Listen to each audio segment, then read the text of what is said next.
Greetings, Father Joe here, your friendly neighborhood pastor, coming to you from St. Patrick's Church in lovely Highland Mills, New York.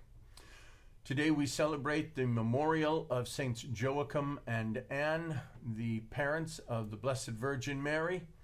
And in our first reading, we are reading from the book of Exodus, chapter 32. We have the story of Moses coming down the mountain after the people have turned away from God. Moses went up the mountain to get the 10 Commandments, and he's gone for a while. He's gone, I think it's 40 days. The people lose heart, they lose hope, they lose faith. And so they go to Aaron and they say, build us a calf. In other words, we want to go back to the religion of Egypt. And so God says to Moses, and this is just before we start reading today, God says, oh, this people that you led out of Egypt, they've turned away from me. I'm going to wipe them out.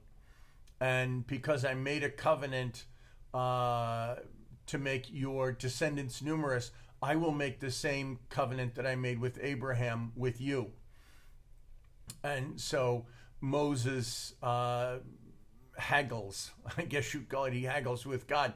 But finally he says, you can't do this because you made a covenant with Abraham, Isaac, and Jacob. And the New American Bible says God changed his mind. God doesn't change his mind, all right? God was not going to completely wipe the people out. They had turned away from him, and so they had removed themselves from his protection. And so what they deserved, what they asked for, was death. But God doesn't get angry and then change his mind.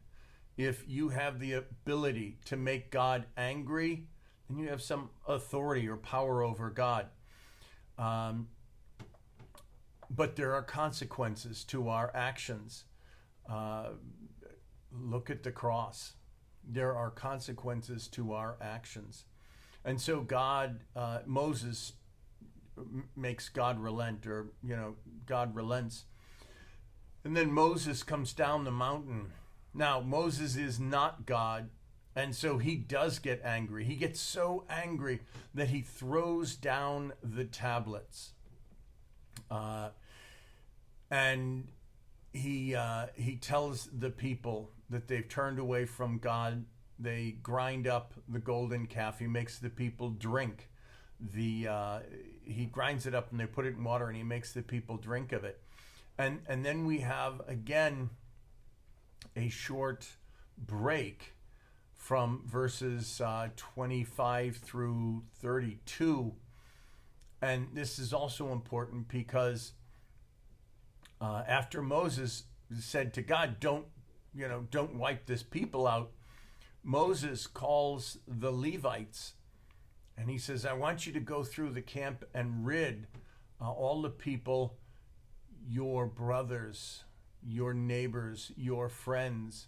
So he's asking them to make a choice. This is going to be big. Do we have a heart to follow the Lord and not to follow the idols or the false gods of Egypt? And so the Levites, they go through the camp and they slaughter those people who are responsible. It says they slaughtered 3,000. And they come back and their swords are dripping with blood. And Moses says, today you have basically appointed yourselves priests. And we have this Levitical priesthood from this moment up until Jesus. Jesus essentially ends the Levitical priesthood. So the two things that we didn't read today, which I really think are important, is one, Moses reminds God of the covenant. And second, Moses calls the Levites and they become priests, not an eternal priesthood, not like that of Jesus. You are a priest forever, according to the order of Melchizedek of old. but they had the Levitical priesthood. And again, that priesthood was born in blood, born of people who slaughtered those who were not following the Lord. In my life, what am I doing that is backpedaling? Where am I going back to false gods? Where am I not having faith in the Lord or in the church? Because remember, the people lost faith in Moses. They said, we don't know where he's gone, so we need somebody else to lead us. The church moves slowly, and so we need to keep faith in the church, even if it seems at the moment that the church is slow in changing or doing what we think, and it's always an important thing. The church is slow in doing what I think is important. So, as I've been saying, we're like the Israelites out in the desert. God is preparing us for entry into the promised land. God bless you.